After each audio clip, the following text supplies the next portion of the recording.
Well, hello everyone. Welcome to another ADA Q&A. Happy to be here. Jess Segovia, ADA Guru. Happy to be here to answer your questions, help clarify any issues related to the operating requirements of the ADA, Americans with Disabilities Act, for public transportation, as well as non-emergency medical, as well as human service transportation. The In large part, all of the requirements apply to all forms of transportation. And so um, I love doing these little quick 30-minute sessions so that we can help answer your questions, right? I do have a great question that came in right before we started from our friends in Nebraska. It actually has to do with riders that have conflicting disability. So someone is riding service using a service animal, right? A verified service animal. How do we verify? The guidance we have is we have two questions that we can ask. Do we have to ask both questions? No, we don't. Uh, Lots of choices in the ADA. I talk a lot about that, of course. One first question, is your animal a service animal required because of a disability? And then if yes, what task has your animal been trained to perform? So that is what we have to help determine whether an animal is a service animal, not is it wearing a vest that says service animal, not do they have an ID card. Not to say that those things aren't valid, but that is not the guidance that we have in public transportation, okay? And so we have one rider on a vehicle with a service animal, and then there's another person on the vehicle that might have a verified disability that is a fear of animals, or maybe a fear of dogs specifically. So we have some conflicting issues here, and how do we deal with that? So my thoughts on that are we have to remember that public transportation is public space. And the example that I always give is when we are at a park, say we are allergic to dogs, for example, and we are at a park sitting on a bench in public, and someone with their dog comes and sits next to me on that bench. What is the only reasonable option that I have?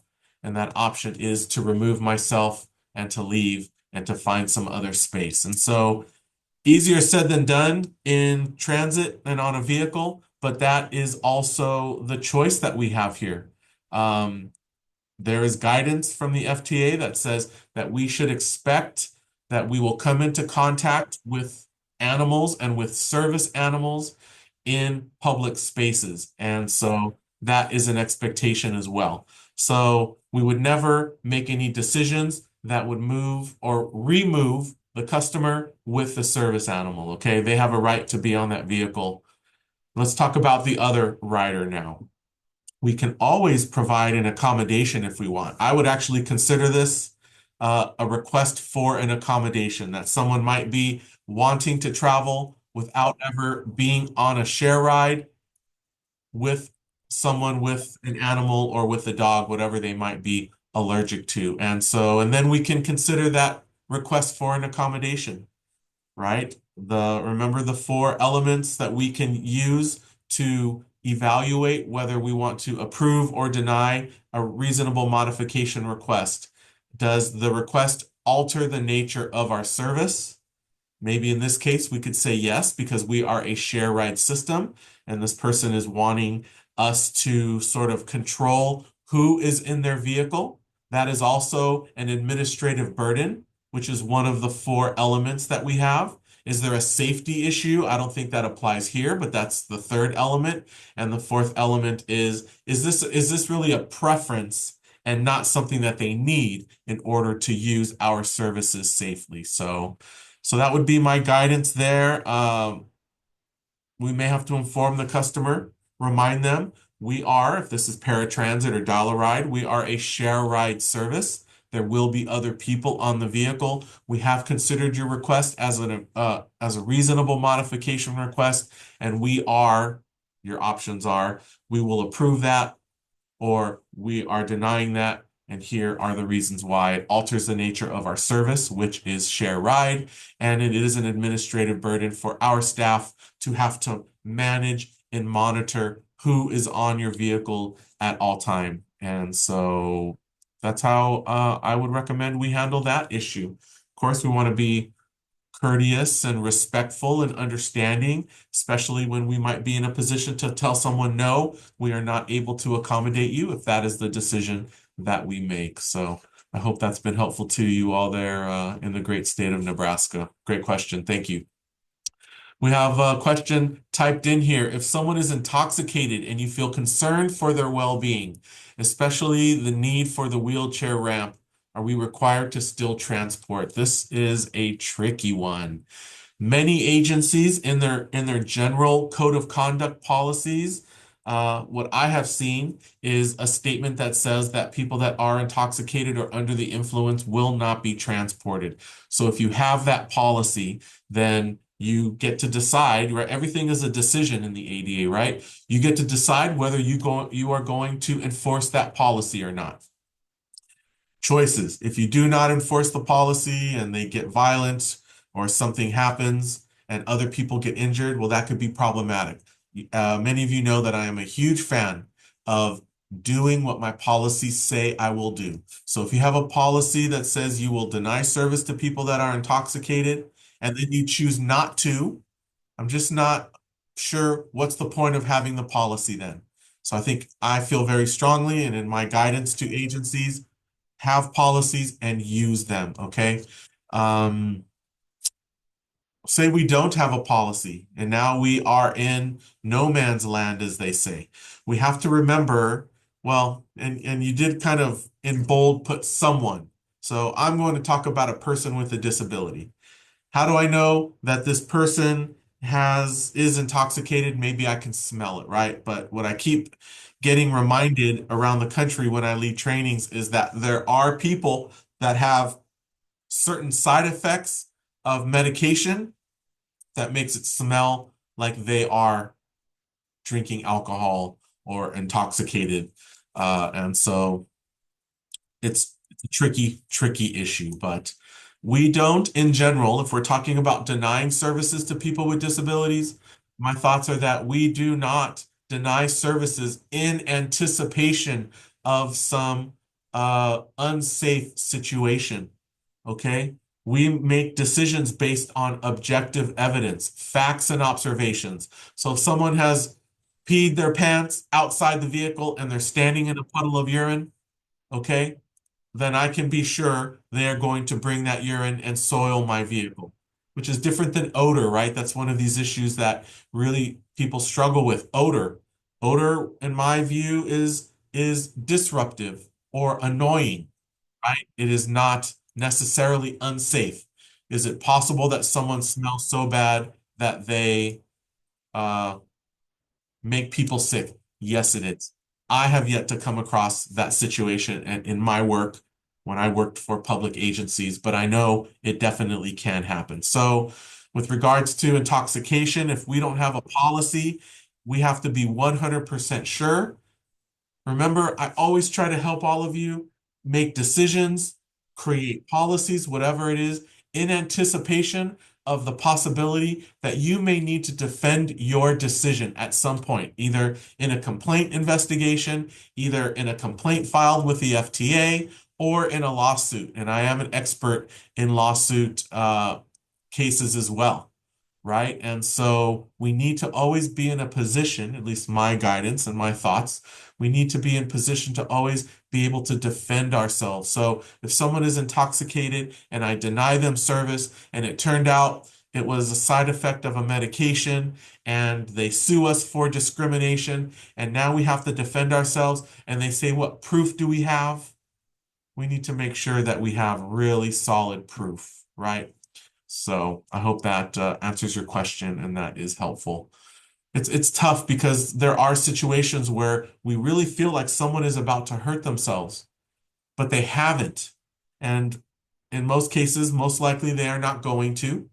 You know, you mentioned the wheelchair lift. I don't really like to call them the wheelchair lift or the wheelchair ramp because they can be used by anyone. But we tend to have a little bit of heartburn, people standing on lifts.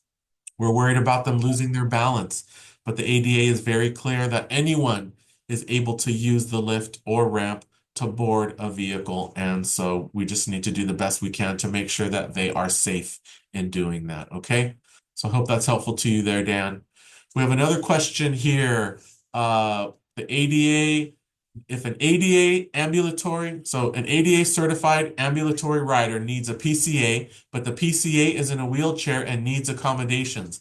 Can you clarify what is the definition of a PCA, and are we obligated to accommodate even if the rider scheduling the ride does not need special accommodation? Great question. That's a tricky one, huh? Let me go piece by piece here. Anyone can be a personal care attendant. Personal care attendants can help in thousands of ways, and that assistance does not need to be on your vehicle. The assistance does not need to be to get the person they're assisting to your vehicle, from your vehicle, in your vehicle. Okay, it could be before at home, it could be after at work, at the grocery store. It could be something as simple as to remind someone to take their medication at 3 p.m. So we don't want to over police, if you will, PCAs. If someone says they need a PCA and this is their PCA, 100% just accept it, okay? Because there's just no guidance that I come across that says otherwise, unless the PCA is creating an unsafe situation, and you have not described that here. So that's number one. Number two, we are in the business of providing a reasonable level of assistance to anyone that needs it. It doesn't matter if it is the primary rider or their PCA. If the PCA in their wheelchair needs assistance boarding, and obviously we will secure the wheelchair. If it's fixed route bus, we will offer the lap and shoulder belt and then secure it if they want it. If it's our vans and cutaways where everyone is required to wear the seatbelt, then we will ask, do you need assistance connecting your seatbelt? And then we will do that. All of that is considered to be reasonable. So we provide a reasonable level of assistance. If you're not sure what reasonable is, this is why people take my trainings, and you can learn a little bit here and there from some of these webinars about what is reasonable. But in general, reasonable is anything that I can do to assist a customer that does not put my driver in harm's way and that is consistent with my policies, right? But remember, they can request you to do something that is not consistent with your policy, and we call that a reasonable modification request. So I'm going to have to say to you, Christian, that it doesn't matter where or how the PCA assists. It doesn't matter that the PCA is a person with a disability as well. And it doesn't matter if they need assistance using your vehicles. If it's safe for us to assist that PCA to do that, then that is what we should be doing. Okay, so I hope that is helpful to you there. Next question. Oh, my good friend Kobe. How you doing, Kobe? I know you've taken some of my trainings. Recently, the team and myself met with an apartment complex that serves individuals with mental, physical disabilities, along with individuals with substance abuse issues. Some of the residents are ADA certified, I think is what you mean here. Or are they people? Well, you already mentioned they're people with disabilities. Some of them must be ADA paratransit certified. They are Yes. inquiring. Okay, excellent. They are inquiring about using our on-demand service for transportation to food banks where the vehicle would be required to wait in a line of cars and then get bags of groceries loaded into the vehicle. Ooh. We have many concerns with this request pertaining to our service policies, pickup and drop off, pausing vehicles in service, which doesn't allow the vehicles to be open for other reservations, etc. Yes. Is this a gray area? What would my recommendations be? Well, I touched on this a little bit already. I would consider that to be a request for a reasonable modification of policy, and we have several options here to deny it. This absolutely changes the nature of our service. We are origin to destination. We pull up, we board, we go to the destination, we alight, right? In paratransit, we help people to and from the door if needed, and if it's safe for our driver to do. So that is the standard. Anything other than that standard, frankly, we would consider it a request for a modification of policy, and then we can decide whether we want to provide it or not.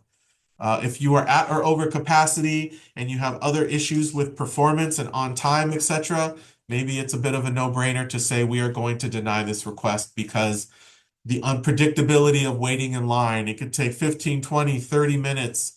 Uh, Now we're even rolling into issues of our package policy. How many bags? Is it boxes? Do we want drivers? And does our policy require drivers to be carrying boxes of food? There's just so many uncontrollable elements here. And so I would say for the average transit agency, for the most part, my guidance would be not to provide this accommodation. However, I work with a lot of transit agencies that are very sensitive to the needs of people with disabilities, and maybe this is the only way that these people are able to get their food. So I could also see an agency wanting to go above and beyond. This would definitely be exceeding the minimum requirements of the ADA, but it is a choice. So, great question, Kobe, and I hope that my thoughts are helpful to you in making a decision. So, yeah, you're very welcome. Question from Mariah: Is there a limit to personal care attendance? And the answer is, well, let's talk about what personal care attendants do again really quickly. They assist people with disabilities in any number of ways.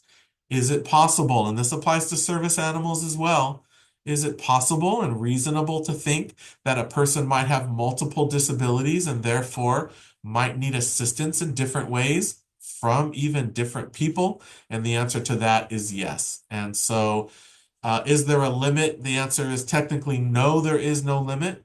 But if a person has multiple disabilities and needs assistance in different ways, then um, perhaps we can accommodate in that way. I do see policies occasionally where an agency says one PCA. So in paratransit, the rider, one companion, and one PCA are guaranteed. And then everyone else, if they have more than those people traveling with them, it will be as space is available. So maybe that's reasonable. Okay, so yeah, this could be tricky because is it possible we show up to pick someone up at an apartment building and they say they have six personal care attendants so that in paratransit they don't have to pay the fare? Yeah, I guess that is possible, but now we can inquire. Just like we inquire about service animals, in what way do the PCAs assist you with your disability? I think that would be a reasonable request to make. We do make that request, don't we? Something along those lines in our paratransit eligibility determination process. Do you need a PCA? What disability or in what way does the PCA assist you? And then we put it into their file, etc. So I think that would not be unreasonable to do. We want to do it respectfully, right? We want to, once we get a response, perhaps note it in their file. But yeah, I have not seen guidance that says you can only have this number of PCAs, but we need to be reasonable about it. Okay? So great question. Thank you so much, Mariah. We have a question here from Aaron. We have ridership violations. One of our riders had a violation for 2 months in a row for scheduling many rides and then canceling them the day of the ride, and thus was suspended for 30 days. So I guess you're suggesting that your no-show policy in paratransit or whatever, because we don't have these issues on fixed route bus, right, or rail. In paratransit, they scheduled rides regularly and then they no-showed them, but not just no-showed them, they no-showed them less with less time than was required. What does your policy say? Is your no-show policy you have to cancel with at least 2 hours before, or 1 hour before, or 3 hours before? So whatever your policy is, they must have been violating that, right? We allow up to 30% of our rides. They may be canceled without violation. The rider's information did not state that they needed an accommodation, nor any caregiver guardian was to be contacted. The rider is cognitively disabled, or they are cognitive to schedule and cancel their rides on their own. Parents of the rider wanted an accommodation to take off the suspension due to their disability, which the disability was not noted in the rider's file. Should we take off the suspension? The rider has been riding our service for 10 years. It's a scheduling abuse policy. It is a very high standard in paratransit in particular in our no-show policy, right? It has to be like 30% of trips scheduled, at least 10 trips scheduled in a 30-day period, and there's one other standard. All three of these standards need to be met.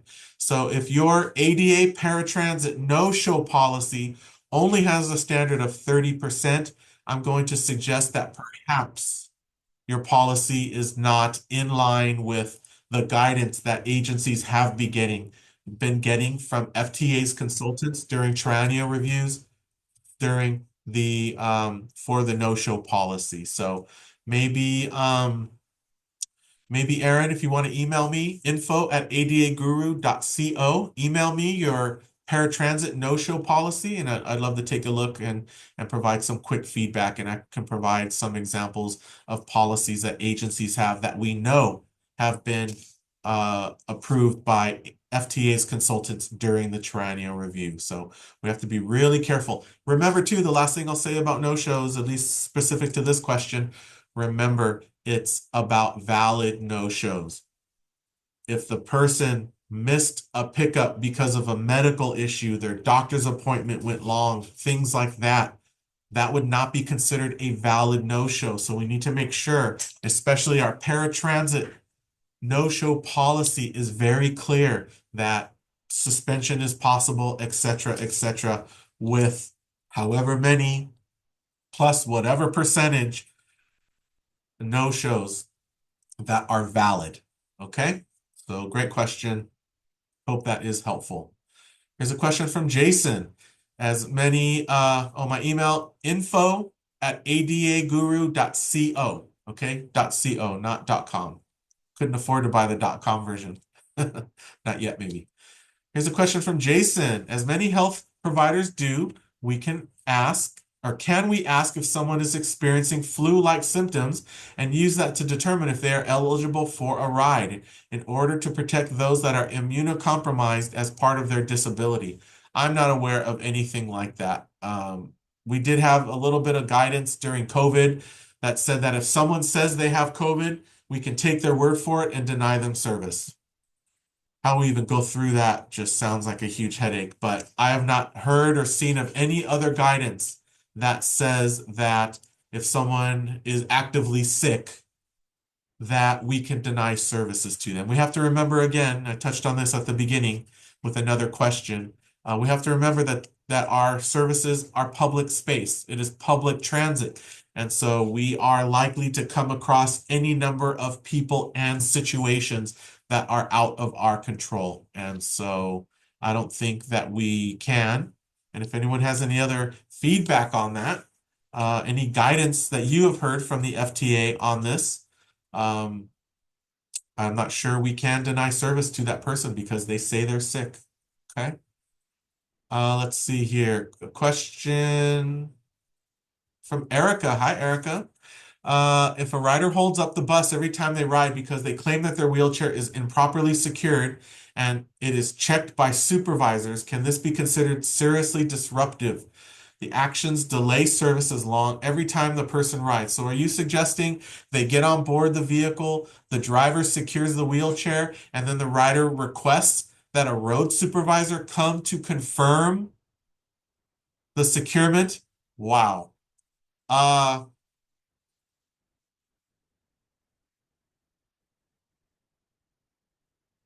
well,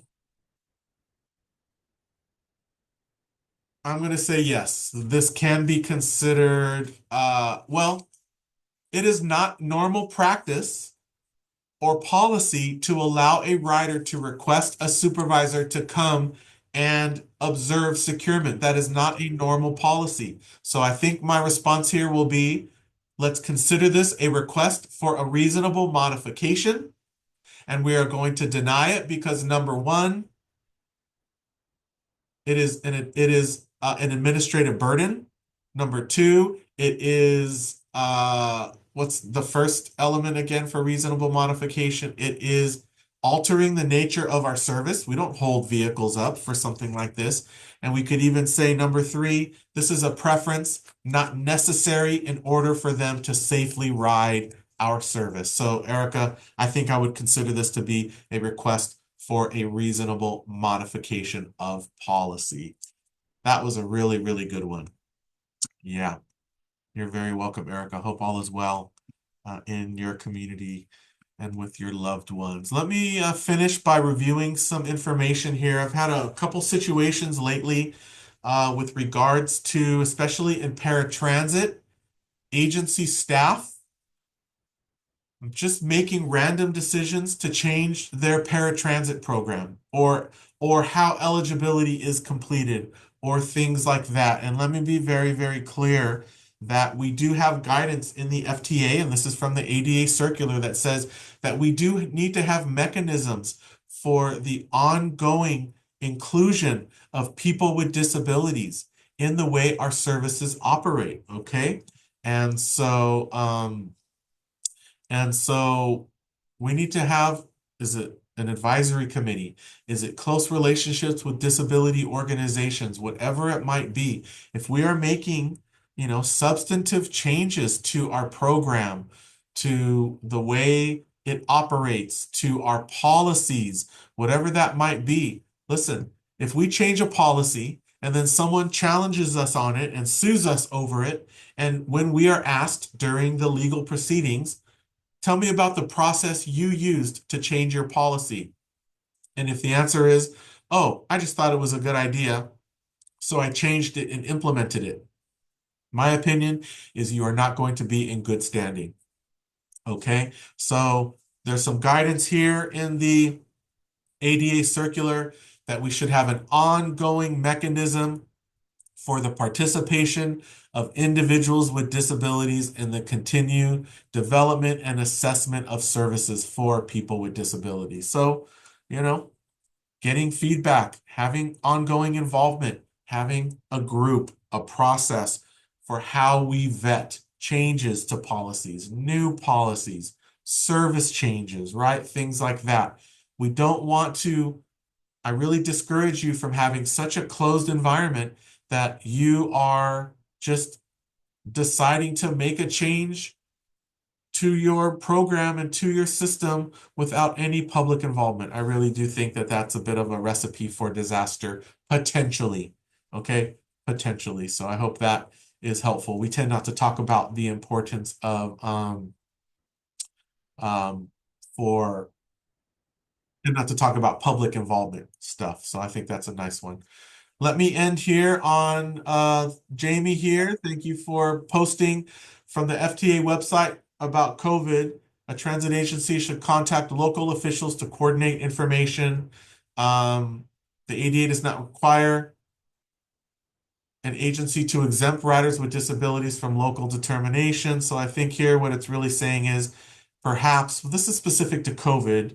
Does it mean other diseases that people can transfer that we should check with our local disease control and prevention center to get their feedback on what we should do? I don't know. I know it was that way for COVID. I don't know if it's that way necessarily for other diseases or other sicknesses. Okay, so I'm not really going to comment on that. Sometimes if we create a policy that leads to denying services to people, we can be accused of discriminating, right? The highest form of discrimination in public transit is denial of service. The next most significant way that we discriminate against people is to discourage the use of our service. So let me end on this interesting example from ADA Paratransit, okay? You all know that in paratransit, we can identify that someone has conditional eligibility, and we identify what those conditions are, right? I am not aware of any guidance in the ADA that says that the rider must self-monitor their conditions. And if they schedule a trip that is not consistent with the conditions set, that we can suspend service. I've heard from a few agencies that there is a practice being considered whereby if we check recent trips taken, and if we find that any trips taken violate the conditions set, that we send out a warning letter and we tell them that we are going to suspend them service. I'm not aware of any guidance or of this practice of being compliant, it definitely to me sounds like a form of discrimination, potentially. I think it is, but everything is up for debate, right? I think that this practice is a form of discrimination, of discouraging the use of your service. Okay. I believe because there are so many ways that the burden for certain decisions is put on the transit agency. It should be the transit agency at reservations that decides whether a trip qualifies under their conditions or not, or does not qualify. And then at reservation, the agency should deny the request for the trip. Okay. But I don't think it should be done after the fact. And I really discourage any practice of sending out a letter warning that they are going to be suspended. What a terrible feeling that is going to be for many, many people with disabilities who get this letter and all they're doing is calling in and requesting a trip. And I think it is reasonable expectation that if they call in and they're provided the trip, that is a trip that they are allowed to take, right? So I wanted to end on that because I've heard about this practice from a few agencies and I'm really not a fan of it. But again, I share with you my thoughts, right? Those of you that I work with and we have contracts and I provide my guidance, I try to be very helpful to you. I try to provide all the options and all the ways that we could be impacted by the decisions that we make. And I'm really not in the business of telling agencies what to do. I just try to be like the little angel on your shoulder, providing some guidance, in my opinion. So that is our time for today. I hope you enjoyed. These are some great questions, great topics. I hope my feedback has been helpful in some way. And I'm available to you all for assisting you in any ways that you need. I do have, of course, this training in paradise coming up in Hawaii. And I also have an ADA 365 training series coming up. That one starts March 29th, 2025. It is 5 consecutive Thursdays. And this is an excellent training for transit managers and supervisors and other staff looking to learn how can I make my ADA program a formal program? How can I create some organization and structure so we can ensure that we become and stay ADA compliant? So please do go to my website, adaguru.co, and you can find all of the trainings. There's also a paratransit eligibility training coming up on May 28th. So with that, be safe. Have a wonderful day. Please, again, do consider me a resource. I help agencies with policies and riders guides. I evaluate services. I provide feedback and opportunities to improve the way your services, including eligibility determination, are provided to your community. So, all right, everyone, have a wonderful day and be safe.